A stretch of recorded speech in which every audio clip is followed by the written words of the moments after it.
போகக்கூடிய உரிமை கிடைக்குது, கோவிலுக்குள்ள போயிட்டோம், சட்டம் இயற்றுங்க, போயிட்டு ஏதாவது புரியுதான்னு பார்த்தா ஹிந்தி படத்தை சப்டைட்டில் இல்லாம பார்த்த மாதிரியே இருக்கு.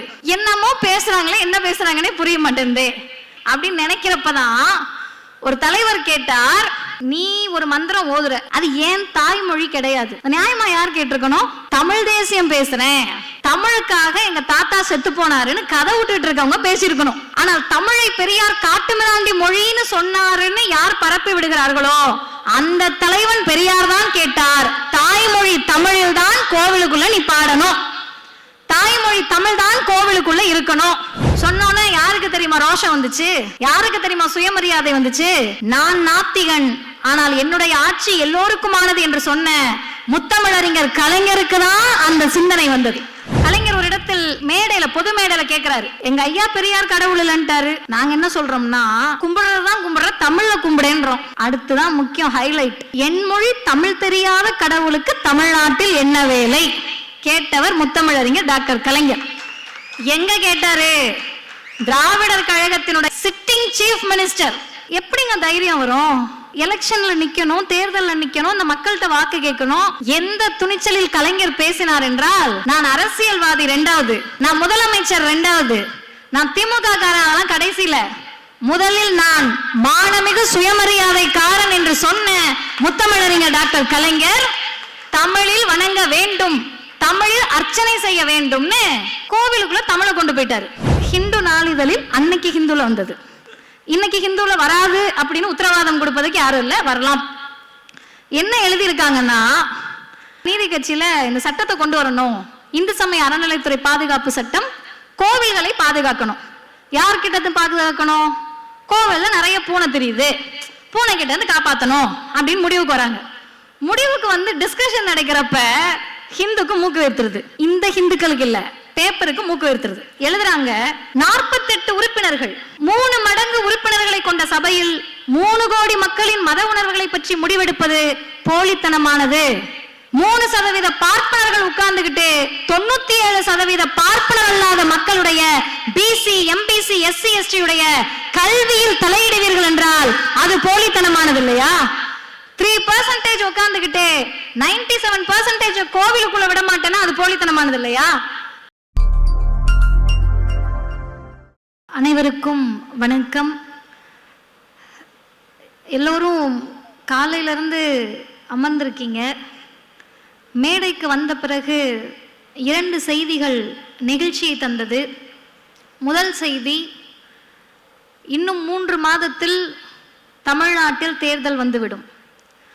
அரசியல் கட்சிகள் தேர்தலை நோக்கி மிக வேகமாக செயல்பட்டு கொண்டிருக்கிறார்கள். தேர்தலில் வெற்றியடைய வேண்டும் என்ற நோக்கில் தேர்தல் அரசியல் நிற்கக்கூடிய கட்சிகள் செயல்படுவது இயல்பு. ஆனால் ஒரு கட்சி, அந்த கட்சியினுடைய இளைஞரணியின் செயலாளர், தமிழ்நாட்டின் மாண்புமிகு துணை முதலமைச்சர் எந்த வழியில் நிற்கிறார் என்று சொன்னால், ஆட்சி வரும் போகும், ஐயா அண்ணா வகுத்த கொள்கை போகாது வாழும் என்று சொல்லக்கூடிய வகையிலே முத்தமிழறிஞர் கலைஞருடைய பேரனாக, தந்தை பெரியாரின் கொள்கை பேரனாக அறிவு திருவிழாவை நடத்தி கொண்டிருக்கிறார். 2வது இல்ல, முன்வரிசையில் உட்கார்ந்து இருக்கவங்க ஐயோ கழுத்து வலிக்குதே, இந்த பிள்ளை குட்டியா இருக்கே தெரிய மாட்டேங்குதே அப்படின்னு யோசிக்கலாம். 2-3 நாட்கள் என் நினைவு சரியாக இருந்தால் ஒருவர் இந்த அரங்கத்திற்குள் வருகிறார். கலைஞர் செய்திகள் அதை காட்சிப்படுத்தி இருக்கிறது. 4வது இருக்கையா 3வது இருக்கையான்னு தெரியல, அந்த ஓரத்தில் அமர்ந்து மேடை சரியா தெரியுதான்னு பார்க்கிறாரு. அவர் கீழே வரப்போறது இல்லை, 4வது இருக்கைக்கோ 3வது இருக்கைக்கோ. அவர் எதுக்கு பார்க்கிறாருன்னு பார்த்தா, திராவிடர் இயக்கம் எனக்கு வலிக்குதுன்னு அழுத இயக்கம் இல்லை, என் சகோதரனுக்கு வலிக்கிறதே என்று அழுத இயக்கம்.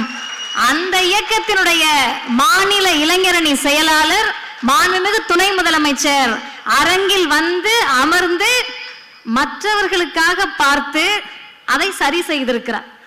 இப்படி எல்லா காலத்திலும் எல்லோருக்கும் எல்லாம் வேண்டும் என்ற நோக்கத்தில் ஏற்படுத்தப்பட்ட திராவிடர் இயக்கத்தினுடைய அடிநாதமாக இன்றைக்கு திராவிட முன்னேற்ற கழகம் என்ற இந்த பேர் இயக்கம் அரசியல் கட்சி 75 ஆண்டுகளை நிறைவு செய்திருக்கிறது. 45 அல்லது 46 கருத்துரையாளர்கள் இந்த 2 நாள்ல, 10 அமர்வுகள், 10 அமர்வு, 46 கருத்தாளர்கள். தேர்தல் வேலைக்கு பயிற்சி கொடுக்க போறாங்களான்னா கிடையாது. அடுத்த தலைமுறைக்கு பயிற்சி கொடுக்க போகிறோம் என்ற நோக்கோடு நடைபெறும் இந்த கருத்தரங்கத்தில் எனக்கு முன்னால் பேசி அமர்ந்திருக்கக்கூடிய ஊடகவியலாளர் பெரும் மதிப்பிற்கும் மரியாதைக்கும் உரிய அண்ணன் இந்திரகுமார் தேரடி அவர்களே, எனக்கு பின்னால் பேச இருக்கக்கூடிய திராவிட முன்னேற்ற கழகத்தின் மாணவரணி செயலாளர் பெரும் மதிப்பிற்கும் மரியாதைக்கும் உரிய அண்ணன் ராஜீவ்காந்தி அவர்களே, இந்த நிகழ்ச்சியில் மட்டுமல்ல, நம்ம ஐயா பிரதமரும் நிதியமைச்சரும் எங்கெங்கயோ போய் என்னென்னமோ பேசி பார்த்தாங்க, திருக்குறள் அது இதுன்னு. இவருக்கு அகநானூறு தெரியும், புறநானூறு தெரியும், சங்க இலக்கியம் தெரியும், நிதி மேலாண்மை தெரியும், தமிழ்நாடு எப்படி காப்பாற்ற வேண்டும் நிதித்துறையில் என்பதும் தெரியும் என்பதை பறைசாற்றி கொண்டிருக்கக்கூடிய நிதி மற்றும் சுற்றுச்சூழல் காலநிலை மற்றும் மாற்றுத்துறை அமைச்சர் பெரும் மதிப்பிற்கும் மரியாதைக்கும் உரிய அண்ணன் தங்கம் தென்னரசு அவர்களுக்கும் இன்று மட்டுமல்ல, நெகிழ்ச்சியோடும் மகிழ்ச்சியோடும் சொல்லுகிறோம், இன்னும் 100 ஆண்டுகளுக்கு இந்த இயக்கத்தை வழிநடத்துவதற்கு எங்களிடம் தலைமை இருக்கிறது என்று இருமாப்போடு சொல்வதற்கு உரிய அத்துணை தகுதியையும் பெற்றிருக்கக்கூடிய மாண்புமிகு தமிழ்நாட்டின் துணை முதலமைச்சர் அவர்கள் உள்ளிட்ட அனைவருக்கும் வணக்கம். உண்மையாவே நமக்கெல்லாம் வாழ்க்கை இவ்வளோ கஷ்டமாகும் நான் நினைச்சதே கிடையாது. ஏன்னா யூடியூப் கமெண்ட்ல உட்காந்து கதறுன்னு போட்டுட்டு அரசியல் பண்ணிட்டு இருக்கவங்களுக்கு மத்தியில மூத்த அண்ணன் 15 பக்கம் புக்கு, நடு அண்ணன் லேப்டாப்பு, நான் புத்தகம் கையுமா வர வேண்டியதா இருக்கு. அவ்வளவு எளிமையாக அரசியல் பண்ணிட்டு இருக்காங்க. ஏன் இவ்வளோ புத்தகத்தோடு வரணும்னா, இந்த மாசம் கோட்டா இன்னும் எனக்கு முடியல. என்ன கோட்டா? மாதம் ஒரு தலைப்பு எடுத்து அடிப்பாங்க. நான் மட்டும் இல்லை, நாங்கள் எல்லாரும் வாங்குவோம். இந்த மாதத்திற்கு எனக்கு என்ன கோட்டான்னு கேட்டீங்கன்னா, ஆலயம் என்ன அவர்கள் சொத்தா? திராவிடர் கழகம் கடவுள் இல்லைன்னு சொல்லக்கூடிய இயக்கம். இதை நீங்க நாளைக்கெல்லாம் கண்டுபிடிச்சிட்டு வந்து எங்களை அடிக்க தேவையில்லை. நானே சொல்றேன், கடவுள் இல்லை என்பதை கொள்கையாக வைத்திருக்கக்கூடிய இயக்கம் எங்கள் கழகம், திராவிடர் கழகம். மதிவதனைக்கு கடவுள் நம்பிக்கை கிடையாது. ஆனா இன்விடேஷனை பார்த்தோன்னே எனக்கு தோணுச்சு, மிக சிறப்பாக அழைப்புதலை ஏற்பாடு செய்துவிட்டு என் தலைப்புல கொஞ்சம் ஸ்பெல்லிங் மிஸ்டேக் விட்டுட்டாங்களோ அப்படின்னு எனக்கு தோணுச்சு. ஆலயம் என்ன அவர்கள் சொத்தா, அந்த இருக்கு மேல புள்ளிய தெரியாம வச்சுட்டாங்களோ அப்படின்னு தோணுச்சு. புரிந்தவர்கள் கைத்தட்டலாம். இப்ப ஆலயம் என்ன அவர்கள் சொத்தா என்ற தலைப்பில் கருப்பு சட்டையை போட்டுக்கிட்டு மதிவதனி பேசலாமா? திகாரங்களை பேச வச்சு திமுக வேடிக்கை பார்க்குதா? இந்துக்களே ஒன்று கூடுங்கள் அப்படிலாம் நீ கூப்பிட முடியாது. ஏன்னா முன்வரிசையில் பார்க்கிறேன், எங்க அண்ணன் ஒருத்தருக்கு நெத்தியில கேப்பே இல்லை. இந்த பக்கம் எங்க அண்ணன் மஞ்சள் சட்டையோட குங்குமத்தோட வந்து உட்காந்துருக்காரு. இப்ப வெளியே போய் ஒரு பைட் கொடுக்க போனேன், எங்க அக்கா மாதிரி யாரோ ஒருத்தர் வந்து இவ்வளோ கயிறு மதிவதனின்னு வந்து கட்டி பிடிக்கிறாங்க. அதனால இந்துக்கள் எல்லாம் இங்க இருக்காங்க, நீ அங்க கூப்பிட்டனா ஒருத்தர் வர முடியாது. இப்ப இந்த தலைப்பை எல்லோரும் அனைத்து ஜாதியினரும் அர்ச்சகராக வேண்டும் என்ற நிலையில் இந்த தலைப்பை பேசினார்கள். மாநில சுயாட்சியாக இருக்கட்டும், எனக்கு முன்னால் பேசியவர்களாக இருக்கட்டும், இந்த தலைப்புக்குள் இருக்கக்கூடிய உரிமைகளை பற்றி பேசினார்கள். ஆனா எனக்கு இந்த தலைப்பை பார்த்தோன்னே என்ன தோணுச்சுன்னா, ஆலயம் என்ன உங்க அப்பா விட்டு சொத்தா? அப்படிதான் பிராக்டிக்கலா லிட்டரலா கேட்கிற கேள்வி. ஆனா இந்த இயக்கம் ஆலயம் என்ன உன் சொத்தான்னு மட்டும் கேட்கல, படிப்பு என்ன உன் வீட்டு சொத்தா, அரசு வேலை உன் சொத்தா, உயர்நீதிமன்றமும் உச்ச நீதிமன்றமும் உங்க தாத்தா விட்டு சொத்தா, சட்டமன்றமும் நாடாளுமன்றமும் உங்க சொத்தா, எல்லா இடத்திற்கும் வருவோம் என்று கேட்ட இயக்கம் ஆலயத்தை பற்றி ஏன் கேட்கணும்? நீங்கெல்லாம் கேட்குறீங்க, ஒரு நியாயம் இருக்கு. சாகிற வரைக்கும் கடவுள் இல்லை கடவுள் இல்லை இல்லவே இல்லை. இருக்கக்கூடிய வழக்கறிஞர்களுக்கு தெரியும், அது கன்ஃபெஷன் ஸ்டேட்மெண்ட், அழுத்தி சொல்லுகிறார். ஒரு முறை சொன்னோம்னா நமக்கு இருக்கிற தாடிக்கும் நமக்கு இருக்கிற உருவத்துக்கும் சாமி ஆக்கிடுவாங்க. 3 முறை சொல்லி வைப்போம். அழுத்தமா சொல்லி வைப்போன்னு சொன்ன பெரியார் ஏன் ஆலய உரிமையை பற்றி பேசணும்? ஒண்ணுமே கிடையாது. கோவில் இருக்கு, சாமி இருக்கு, கும்பிட போகணுமா வேணாமான்றது என்னோட சாய்ஸ், என் தேர்வு. ஆனால் கோவிலுக்குள் எல்லோரும் போக வேண்டும் என்பது அடிப்படை உரிமை, சுயமரியாதை, தன்மான உணர்ச்சி. அந்த தன்மான உணர்ச்சிய சாமி கும்பிடுறவங்க மட்டும்தான் கேட்கணும்னு எந்த சட்டமும் சொல்லல. சாமி கும்பிடுறவங்க கேட்டிருந்தாங்கன்னா சாமி கும்பிடாத பெரியார் அமைதியா இருந்திருப்பாரு. சாமி கும்பிடுறவங்க கேட்கல, அதனால் பெரியார் கேட்டார். இதை நான் சொல்லல, பயங்கரமான எவிடன்ஸ்லாம் எடுத்துட்டு வந்திருக்கேன். எங்களுடைய கழகத்தின் தலைவர் ஆசிரியர் ஐயா வீரமணி அவர்கள் பேசினாலும் நான் பேசினாலும் எங்க பக்கம் திருப்பிடுவாங்க. நான் எடுத்து வந்திருக்கக்கூடிய புத்தகத்தின் பெயர், வாய்ப்பு இருக்கக்கூடியவர்கள் இந்த புத்தக காட்சியிலும் இருக்கும், வாங்கி கொள்ளலாம். தவத்திரு குன்றக்குடி அடிகளாருடைய அறிவு பெட்டகம், தொகுப்பாசிரியர் திராவிடர் கழகத்தின் தலைவர் ஆசிரியர் ஐயா வீரமணி அவர்கள். ஐயா குன்றக்குடி அடிகளார் அவர்கள் இந்த நூலினுடைய பக்கம் 67 ஒரு செய்தியை சொல்றாரு. அது என்ன செய்தின்னு கேட்டா, அவர்கிட்ட பேட்டி எடுக்கிறாங்க திராவிடர் கழகத்தினுடைய துணைத் தலைவர் ஐயா கவிஞர் அவர்கள். இந்த மாதிரி பெரியாருடைய கொள்கை எந்த அடிப்படையில நீங்க அணுகுறீங்கன்னு கேட்கிறாங்க. அதற்கு தவத்திரு குன்றக்குடி அடிகளார் சொல்றாரு, கடவுள் நம்பிக்கை அடிப்படையில் முரண்பாடுகள் இருந்தால் கூட மனிதனை போற்றுகிற அடிப்படையில் முரண்பாடு எதுவும் இல்லை. அடுத்துதான் முக்கியம். நான் நினைக்கிறேன், குன்றக்குடி அடிகளார் சொல்லுகிறார், கடவுள் நம்பிக்கை இருக்கிறவர்கள் மனிதனை மதிக்க கற்றுக்கொண்டிருந்தால் பெரியார் கொள்கை எப்படி இருந்திருக்கும் என்று இப்பொழுது சொல்ல முடியாது. நெத்தி நிறைய குங்குமமும் தின்னூரையும் வச்சுட்டு சக மனுஷனை நீ மனுஷனா மதிச்சிருந்தன்னா எங்க ஐயாவுக்கு வேலை இல்லை. குடுமையை வைத்துக்கொண்டோ அல்லது வைக்காமலோ, இன்னைக்கு ஃபேஷன் ஆயிடுச்சு, நீங்க கண்டே பிடிக்க முடியாது, அந்த அளவுக்கு ஃபேஷன் ஆயிடுச்சு. நான் பெண்களுடைய கூந்தலை சொல்லுகிறேன், உங்களுக்கே புரிஞ்சிருக்கும். இதெல்லாம் வச்சுட்டு நீங்க போயிட்டு சம உரிமையை பேசி இருந்தால், நீதியை பேசி இருந்தால், சமத்துவத்தை பேசியிருந்தால் கருப்பு சட்டைகளுக்கும் திராவிடர் இயக்கத்திற்கும் இந்த மண்ணில் இந்த வேலை இருந்திருக்காது. சொன்னது ஐயா குன்றக்குடி அடிகளார். சரிங்க, கோவிலுக்குள்ளதான் எல்லாரும் போறாங்களே, இப்ப என்ன உங்களுக்கு பிரச்சனை? இன்னைக்கு தேதியில கோவிலுக்குள்ள எல்லாரும் போறாங்க. கோவிலுக்குள்ள எல்லாரும் போறதுனால 100 வருடத்திற்கு முன்பு நடந்ததை தமிழ் சமூகம் மறந்து விட்டது. யாரோ வந்த அருளியதாவது கிடைத்தது, எலும்புச்சம்பளத்தை உருட்டி விட்டதுனால கிடைச்சிருச்சு போல, மந்திரம் போட்டதுனால கிடைச்சிருச்சு போலன்னு நினைக்கிறாங்க. தமிழ்நாட்டில் ஆலய உரிமையை பேசியது மட்டுமல்ல, சட்டம் இயற்றாவிட்டால் கருவறைக்குள் நுழைந்து போராடுவோம் என்று அறிவித்த தலைவர் அறிவுலக பேராசான் தந்தை பெரியார் அவர்கள்.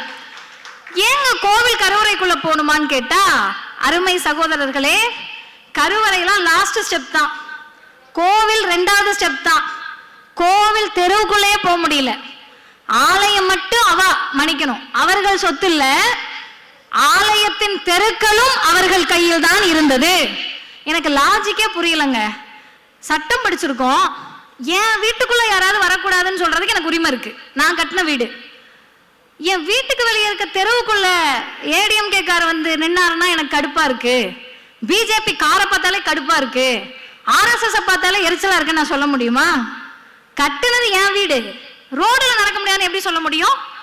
தனி மனிதர் நானே சொல்ல முடியாதுன்னா, கோவில் பொது சொத்து, கோவிலை கட்டியவர்கள் பொதுமக்கள், கோவிலுக்கு கல்லு சுமந்தது, மண்ணு சுமந்தது, சித்தாள் வேலை பார்த்தது, கொத்தனார் வேலை பார்த்தது நம்மாட்கள். நம்மாட்கள்னா நீங்க உடனே கூகுள்ல போயிட்டு யாராவது யூடியூப்ல போட்டு விட்டீங்கன்னா ஜாதி பெருமை பேசுகிறாரான்னு வந்துடக்கூடாது. இந்த சமூகத்தில் இருக்கக்கூடிய பார்ப்பனர் அல்லாத அனைவரும் நம்மாட்கள் தான், எங்களவர்கள் தான். பிற்படுத்தப்பட்ட, மிகவும் பிற்படுத்தப்பட்ட பட்டியலின பழங்குடியின மக்கள் அனைவரும் எங்களவர்கள். எங்க அண்ணனும் எங்க பாட்டியும் எங்க பெரியப்பாவும் எங்க தாத்தாவும் கட்டின கோவில்ல உட்கார்ந்துகிட்டு தெருவுக்குள்ள நடந்தாலும் இவங்களுக்கு தீட்டாயிடும். எனக்கு தீட்டாதுன்னு சொன்னா வேற மாதிரி கேட்பாங்கன்ட்டு சாமிக்கு தீட்டாயிடுது.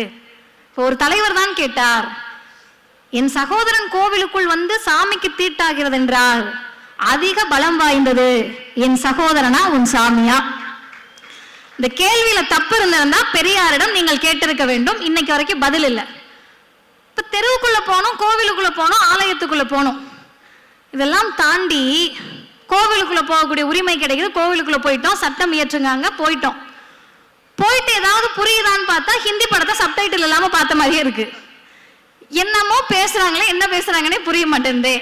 ஹிந்தி படம் இல்ல, இன்னைக்கு கொரியன் சீரிஸ் பார்த்த மாதிரின்னு கூட வச்சுக்கலாம். அப்டேட்டடா என்ன நடக்குதுன்னே புரியலையே, வசனமா முக்கியன்ற மாதிரி ஒண்ணுமே புரிய மாட்டேங்குது, ஓதிக்கிட்டே இருக்காங்களே அப்படின்னு நினைக்கிறப்பதான் ஒரு தலைவர் கேட்டார், நீ ஒரு மந்திரம் ஓதுற, அது ஏன் தாய்மொழி கிடையாது, நியாயமா யார் கேட்டிருக்கணும்? தமிழ் தேசியம் பேசுறேன், தமிழுக்காக எங்க தாத்தா செத்து போனாருன்னு கதை விட்டுட்டு இருக்கவங்க பேசியிருக்கணும்.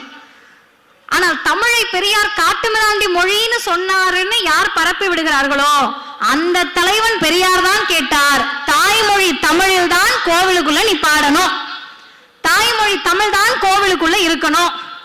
சொன்னோன்னே யாருக்கு தெரியுமா ரோஷம் வந்துச்சு? யாருக்கு தெரியுமா சுயமரியாதை வந்துச்சு?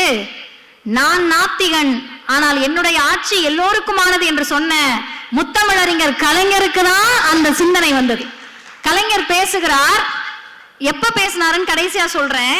கலைஞர் ஒரு இடத்தில் கேட்டு மேடையில, பொது மேடையில கேட்கிறாரு, எங்க ஐயா பெரியார் கடவுள் இல்லைன்ட்டாரு, நாங்க என்ன சொல்றோம்னா கும்பிடுறதுதான் கும்பிடுற, தமிழ்ல கும்பிடேன்றோம், வணங்குறதுதான் வணங்குற, தமிழ்ல வணங்குன்னு சொல்றோம். அடுத்துதான் முக்கியம் ஹைலைட், என் மொழி தமிழ் தெரியாத கடவுளுக்கு தமிழ்நாட்டில் என்ன வேலை கேட்டவர் முத்தமிழறிஞர் டாக்டர் கலைஞர். எங்க கேட்டாரு? திராவிடர் கழகத்தினுடைய சிட்டிங் சீஃப் மினிஸ்டர்.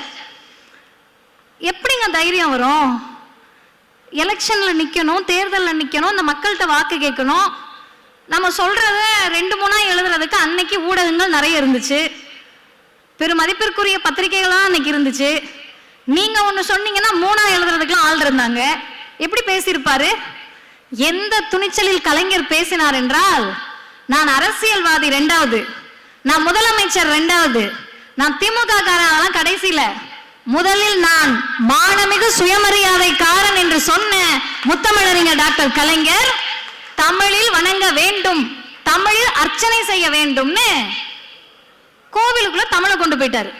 இப்ப யோசிச்சு பாருங்க, தமிழை கோவிலுக்குள் அழைத்து சென்றோம், பாத்துக்கங்க, தமிழை திராவிடம் கோவிலுக்குள் அழைத்து சென்றது, தமிழ்நாட்டு மக்களை கோவிலுக்குள் அழைத்து சென்றோம். கருவறைக்குள்ள ஏன்பா போனோன்றீங்க? நீங்க ஐஏஎஸ் ஆகுங்க, ஐபிஎஸ் ஆகுங்க, நீதிபதி ஆகுங்க, அதான் ஈஸிப்பா. கலெக்டர் ஆகுறது ஈஸி தானே, அர்ச்சகர் தானே ஆக முடியாது. ஐபிஎஸ் ஆகிறது ரொம்ப ஈஸி, ஐபிஎஸ் வேலையை விட்டுட்டு ஆடு மேய்க்க வர்றது அதை விட ஈஸி, எல்லாமே ஈஸி தான். அதை விட அர்ச்சகர் வேலை கஷ்டம் அப்படின்னு கேட்டா, அருமை சகோதரர்களே சகோதரிகளே, இந்த மண்ணினுடைய உளவியலை புரிந்து கொள்ளுங்கள். சிரித்துக்கொண்டே இதை நாம் பேசிக் கொண்டிருக்கிறோம், காரணம் உரிமையை பெற்றிருப்பதால். உரிமையை பெறாத காரணத்தில் இது எவ்வளவு வலியாக இருந்திருக்கும். உரிமை பெறாமல் இடுப்புல துண்டை கட்டிக்கிட்டு நம்ம தாத்தாவும் பாட்டனும் கோவிலுக்குள்ள வெளியே நின்னுட்டு நான் கும்பிடுற சாமி என்ன பார்க்க விட மாட்டேன் என்றப்ப அவர்களுக்கு அது எந்த வலியை தந்திருக்கும். இதெல்லாம் தாண்டி கோவிலுக்குள்ள போன உடனே அர்ச்சனை போடுவாங்க. அர்ச்சனை போடுறப்ப தின்னூர் இன்னைக்கு நீங்க போய் பாத்தீங்கன்னா தெரியும், எங்கெங்க இருக்கு தீண்டாமை, ஜாதி எங்கெங்க இருக்கு, எல்லாம் நல்லா இருக்கும்ல. நாளைக்கே போங்க, மயிலாப்பூர் போங்க, வேற எங்கேயாவது கூட போகலாம், எங்க பெரிய கோவில்கள்லாம் இருக்கும் அங்க போங்க. திருநூறை கொடுக்குறப்ப, அச்சதையை கொடுக்குறப்ப கையை ஒட்டி கொடுக்க மாட்டாங்க, இப்படி போடுவாரு. அது ஏதோ நம்ம கையில லைட்டா பட்டுட்டா கூட கை கழுவ வேண்டியதில்ல, உடம்பு முழுக்க அவங்க அலும்பணும். அந்த அலம்பலை பண்ணிக்கிட்டு இருந்தப்பதான், உன்னாலதான்ப்பா எங்க தம்பியும் அண்ணனையும் அக்காவையும் தங்கச்சியும் பெரியமா பெரியப்பா தொட முடியாது, எங்களவர்கள் உள்ள இருந்தா எங்களை தொட்டு திருநூறு தர முடியும். பிற்படுத்தப்பட்ட, மிகவும் பிற்படுத்தப்பட்ட பட்டியலின பழங்குடியினர்கள், ஆண்டாண்டு காலமாக தெருவில் கூட நடக்க முடியாதவர்கள் இன்றைக்கு கோவில் அர்ச்சகர்களாக கருவறைக்குள் நிற்கிறார்கள். யாரால் நடந்தது? இந்துக்களை ஒன்று கூடுங்கள் என்று அழைத்தவர்களால் நடந்ததா? இந்துக்களுக்காக ஆட்சி செய்கிறோம் என்று சொல்லக்கூடிய பிஜேபியால் நடந்ததா? இந்துக்களுக்கு ஒன்றென்றால் முன்வரிசையில் நிற்பேன் என்று கலவரத்தை தூண்டக்கூடிய சங்கிகளால் நடந்ததா? சங்கிகளுடைய ஆர்ப்பாட்டத்தால் நடந்ததா?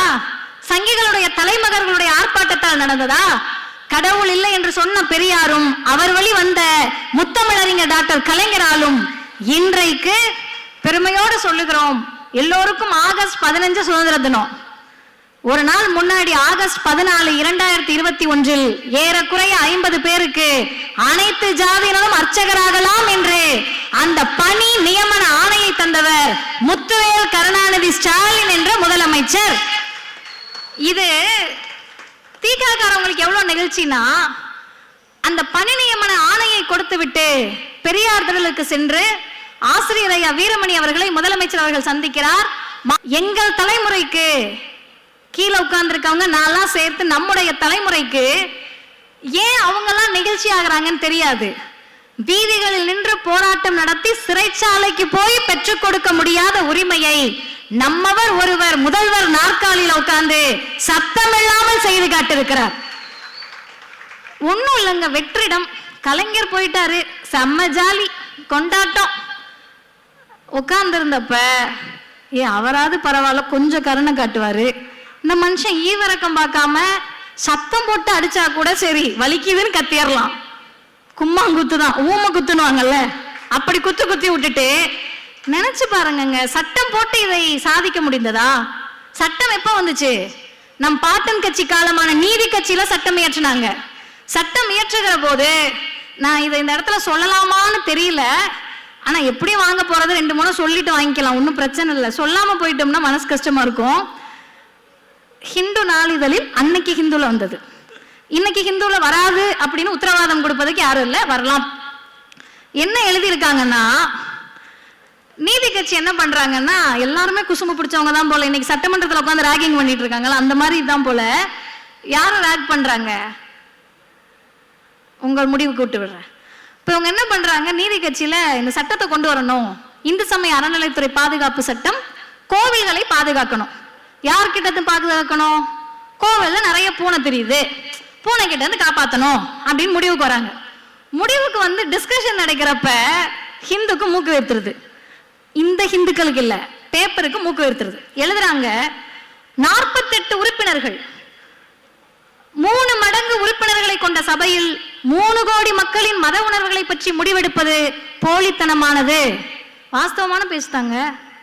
3% பேர் உட்கார்ந்துகிட்டு 3 கோடி பேரோட முடிவெடுப்பியா நீ? ஒன்றிய அரசுலையும் ஒன்றிய அரசினுடைய உறுப்பினர்களாகவும் இந்தியா முழுவதும் 3% உட்கார்ந்துகிட்டு 97% மக்களுடைய உரிமைகளை முடிவெடுப்பன்னு சொன்னா அது போலித்தனமானது தானே. 3% பார்ப்பனர்கள் உட்கார்ந்துகிட்டு 97% பார்ப்பனர் அல்லாத மக்களுடைய பிசி, எம்பிசி, எஸ்சி, எஸ்டி உடைய கல்வியில் தலையிடுவீர்கள் என்றால் அது போலித்தனமானது இல்லையா? 3% உட்கார்ந்துகிட்டு 97% கோவிலுக்குள்ள விட மாட்டேன்னா அது போலித்தனமானது இல்லையா? 3% உட்கார்ந்துகிட்டு 97% கோவில் தெருவுக்குள்ள விட மாட்டேன்னா அது போலித்தனமானது இல்லையா? இந்த கேள்வியை அன்றைக்கு கேட்டார்கள். சட்டம் நிறைவேறியது. 3 செய்திகளோடு நான் நிறைவு செய்கிறேன். தெருவுக்குள்ள வந்துட்டோம், கோவிலுக்குள்ள வந்துட்டோம், இன்னைக்கு கருவறையில பணி நியமன ஆணை வந்துருச்சு. இன்னும் என்ன? ஆலயம் என்ன அவர்கள் சொத்தா? எதுக்குங்க கேட்குறீங்க? எதுக்கு கேட்குறோம்னா, நமக்கெல்லாம் ஒரு பிரச்சனைனா அவங்க கிட்ட போவோம், அவங்களுக்குள்ளே பிரச்சனைனா யார்கிட்ட போவாங்கன்ற மாதிரி நீதிமன்றங்கள் இன்றைக்கு கண்ணீர் வெடிக்கிறது. உனக்கெல்லாம் பிரச்சனைனா என்கிட்ட வருவ, ஏன் அமர்வுக்கு இந்த கேஸ் வந்துடக்கூடாதுன்னு அவங்க பாத்துக்கிறாங்கன்னு உச்ச நீதிமன்றத்தின் தலைமை நீதிபதி புலம்புகிறார். இப்ப இந்தியாவை ஆள்வது யார்? இந்தியாவை ஆளக்கூடியதாக எது இருக்கிறது? இந்தியாவினுடைய உச்ச நீதிமன்ற தலைமை நீதிபதி இன்றைக்கு கவலை தெரிவிக்கக்கூடிய அளவிற்கு யார் அவர்களை ஆட்டி படைக்கிறார்கள்? ஏதோ பிரச்சனையை கேட்டாலும் உச்ச நீதிமன்றம் ஒரு அண்ணனுக்கு தான் புரிஞ்சிருக்கு, நன்றிண்ணா. எல்லாரும் என்ன பண்றாங்கன்னா வரிசையா உச்ச நீதிமன்றத்துக்கு ஓடிடுறாங்க. உச்ச நீதிமன்றத்துக்கு போன உடனே அங்க பாத்துக்கலாம், டீலிங் தான், நான் தானே நீ தானே அப்படின்னு 2 வழக்குல தீர்ப்பு கொடுத்தாங்க. இந்த 2 வழக்கு தீர்ப்பையும் மேலோட்டமாக பார்த்தால் அனைத்து ஜாதியினரும் அர்ச்சகராகலாம், பிரச்சனை இல்லை. அடுத்து உயர் நீதிமன்றத்துக்கு கேஸ் வருது, அனைத்து ஜாதியினரும் அர்ச்சகராகலாம், பிரச்சனை இல்லை. அதுக்கு அடுத்து ஒரு லைன் போடுறாங்க, ஆகம விதிப்படி நடைபெறக்கூடிய கோவில்களில் இல்ல, ஆகம விதிப்படி எந்த கோவில்கள்லாம் இருக்குன்னு கணக்கெடு, அதுக்கு ஒரு கமிஷன் போடு. இப்ப நம்ம என்ன கேட்கிறோம்னா, அது என்னென்னமோ சொல்லுவாங்கல்ல, ஐர மீன் இருக்குன்றான், சுறா மீன் இருக்கான், ஜாமீன் மட்டும் இல்லைன்ற மாதிரி என்னென்னமோ விதி இருக்கு. ஆகம விதினா அவங்களுக்கும் தெரியல, நமக்கும் தெரியல. நம்ம என்ன கேட்கிறோம்னா, எங்களுக்கு தெரியாதுப்பா, எனக்கோ ராஜீவ்காந்தி அண்ணனுக்கோ இந்திரகுமார் அண்ணனுக்கோ எழிலன் அண்ணனுக்கோ தெரியாது ஆகம விதினா என்ன. உனக்கு தெரியும்ல, சொல்ல ஆகம விதினா என்னன்னு சொல்ல தெரியாது. சரி, தெரியாமையே ஏன் ஆகம விதிப்படி நடக்கக்கூடிய கோவிலுக்குள்ள எங்களவர்களை அர்ச்சகராக வேணான்னு சொல்ற? இல்ல, கரிமீன் சாப்பிடுறாங்க. அர்ச்சகர் பயிற்சி பெறுகிற போதே அவங்க எப்படி இருக்கணும்னு அவங்க முடிவு பண்ணிடுவாங்க. நான் இன்னொன்னு கேட்கிறேன், கடவுளை வழிபடுவதற்கு உரிமையை நம்ம பேசிக்கிட்டு இருக்கோம். கடவுளே பாவம் தான். மீனாட்சி அம்மனுக்கு இருக்கக்கூடிய சொகுசு நம்ம ஊர் மாரியம்மனுக்கு இருக்காது. பெருமாளுக்கு இருக்கக்கூடிய சொகுசு நம்ம ஊர் கருப்பணசாமிக்கும் சுடலை மாடனுக்கு இருக்காது. கடவுளுக்கே நாம் உரிமை கேட்ட இயக்கம் சுயமரியாதை இயக்கமும் திராவிடர் இயக்கமும் திராவிட முன்னேற்ற கழகமும் தான். இப்ப நம்ம என்ன கேட்டோம்னா, ஆகம விதிப்படி இல்லாத கோவில்கள், மாரியம்மன் கோவில்ல நீ அர்ச்சகர் ஆயிக்கலாம், சுடலமாடன் கோவில்ல நீ அர்ச்சகர் ஆயிக்கலாம், மாரியம்மன் கோவில்ல நீ அர்ச்சகர் ஆயிக்கலாம். இதெல்லாம் சொன்னப்போ ஒரு முதல்வர் என்ன செய்தார்னா, அவர்களுக்கு மிகவும் பிடித்த கோவிலான கபாலீஸ்வரர் கோவிலுக்கு கீழ் வரக்கூடிய மண்டபத்தில் வைத்து அனைத்து ஜாதியினர் அர்ச்சகர் நியமன ஆணையை அவர்களுக்கு வழங்கினார். வழங்கினதுல ஒரு ஹைலைட் என்னன்னா, உண்மையாகவே திராவிட முன்னேற்ற கழக இளைஞர் அணிக்கு நன்றி தெரிவிக்க வேண்டும். பேச்சாளர்கள் கருத்தாளர்கள் என்றாலே பெண்களுடைய முகம் பல நேரங்களில் நினைவுக்கே வராது. ஆனால் இந்த அரங்கில் இந்த அமர்வுகளில் பெரும்பாலும் எல்லா அமர்வுகளிலும் சரியான பிரதிநிதித்துவத்தை பெண்களுக்கு வழங்க வேண்டும் என்பதில் தமிழ்நாட்டின் துணை முதலமைச்சர் தெளிவாக இருந்திருக்கிறார். அது இது இருக்குங்க. இப்ப சொல்றீங்கன்னா, அர்ச்சகரானதை கூட சரி ஏதாவது ஜலுசில் வாங்கி குடிச்சு கூட ஆத்திக்கலாம். ஓதுவார் நியமனத்தில் ஒரு பெண், இவங்க அப்பாவுக்கு மேல இருப்பாரு போலயே. அவங்க அப்பா செஞ்ச சம்பவம் என்ன தெரியுமா? தமிழ்நாட்டின் வரலாற்றில் கலைஞர் என்ற பெயரை தவிர்த்து விட்டால் தமிழ்நாட்டின் வரலாறு முழுமை பெறாது. ஏன்னு காரணம் சொல்றேன்.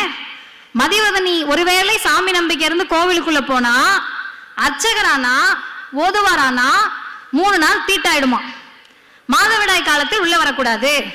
தயவு செஞ்சு இதுக்கெல்லாம் நம்ம ஒரு காலத்துல முகம் சுளிக்கவே கூடாது. அறிவியலை ஏற்றுக்கொள்வதால் தான் அறிவு திருவிழாவை நடத்தி கொண்டிருக்கிறோம். இப்ப நான் உள்ள போக கூடாது, கலைஞர் பாக்குறாரு, பெண்கள் எல்லாம் உள்ள கூட்டு போவேன் அப்படி இப்படின்னு இவனுங்கள்ட்ட எதுக்கு ஆர்கியூ பண்ணிட்டு சட்டத்தை போடு. கோவில் அறங்காவலர் குழுக்களில் இனிமேல் பட்டியலினத்தவரும் பெண்களும் நிச்சயமாக இடம்பெற வேண்டும். மதுரை மீனாட்சி அம்மன் கோவிலில் பெண் அறங்காவலர் இருக்கிறார். காரணம், முத்தமிழறிஞர் கலைஞராக இருக்கிறார். உள்ள போயிட்டோமா, ஓதுவார் பெண். எங்க அக்கா போய் பாடுறாங்க. நானும் நமக்கு தேவாரம் திருவாசகம்லாம் கொஞ்சம் இடிக்கும். இத்தனைக்கு நான் நல்ல டாப் ரேங்க் வாங்குற பிள்ளைதான். ஆனா நமக்கு அதை வரிசையா சொல்ல முடியல. தென்னாடுடைய சிவனை போற்றி, எந்நாட்டவருக்கும் இறைவா போற்றி, ஏகம்பத்துறை எந்தாய் போற்றி, பாகம் பெண் உரு ஆனாய் போற்றி, பராய்த்துறை மேவிய பரனே போற்றி, சிராய்ப்பள்ளி கையிலை மலையானே போற்றி போற்றி. கொஞ்சம் ஸ்ருதி எல்லாம் சேர்த்துக்கிட்டீங்கன்னா நல்லா வரும், நமக்கு வராது. இதெல்லாம் ஸ்ருதி எல்லாம் போட்டு திருவாசகம் தேவாரம். நான் பேசுறது உங்களுக்கு புரிஞ்சிச்சுல? தப்பா சொன்னேன்னா நாளைக்கு நீங்க என்ன ட்ரால் பண்ண முடியும்ல. காலம் காலமா தப்பா சொல்றாங்களா சரியா சொல்றாங்களான்னு தெரியாத சமஸ்கிருதம் கோவிலுக்குள் ஒலித்த போது தாய்மொழியான தமிழில் தேவாரமும் திருவாசகமும் ஒலித்தது திராவிட முன்னேற்ற கழகத்தால், முத்துவேல் கருணாநிதி ஸ்டாலின் என்ற முதலமைச்சரால். இறுதியாக சொல்லி, நமக்கும் மனசு இருக்கு, அது புண்படுத்தக்கூடாது. காரங்கள்ல அக்னிஹோத்திரம் ராமானுஜம் தாத்தாச்சாரியார் எழுதிய புத்தகம் வாய்ப்பு இருந்தால் வாங்கி படியுங்கள். இதுல என்ன செய்தி சொல்லியிருக்காருன்னா, நம்மளாவது எப்ப கோவில் எங்களது விட்டுட்டு வெளியே போ அப்படின்லாம் சொல்லல. நல்லா கேட்டுக்கங்க, கோவில் எங்களது விட்டுட்டு வெளியே போன்னு நம்ம சொல்லல. நீயும் இரு நாங்களும் இருன்னு சொல்றோம். ஆனா இவர் என்ன சொல்றாருன்னா, பூஜை என்பது ஆரியர்களுக்கானது இல்ல. ஏங்க இல்ல? ஆரியர்களுக்கு சிலை வழிபாடு இல்ல.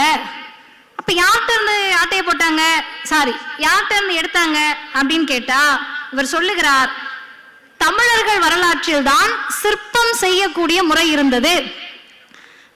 கல்லை சிற்பமாக உருவாக்கக்கூடிய முறை தமிழர்களிடம் இருந்தது.